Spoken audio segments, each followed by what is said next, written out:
از گلک سپاسیتکم. سپاس ممنون. جبوی هاتنا تا برنامه ما خدمت دهید. رنگین کرد. گلک سپاس کم. برنامه ما خلاص به یک جلال سپاسیت جدکم.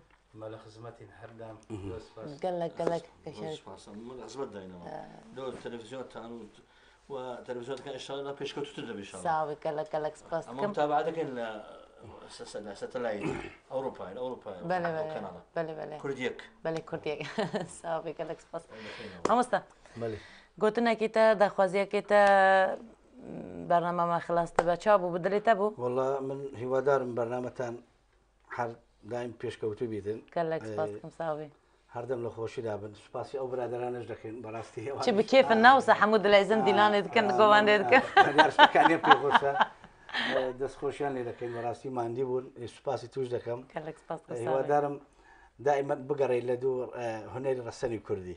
صافي قال لك سباس دیفاعش بکە لە ڕەسەنایەتی کوردی. يعني ئەگەر شتۆ یەک هات وشتی ڕەسەنی کوردی نوێی کە قبول نەکەی.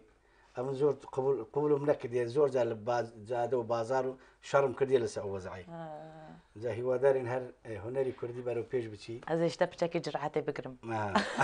نەمەترسە ئەمە لە پشتم. صافي قال لك سباس كم قال لك سباس كم.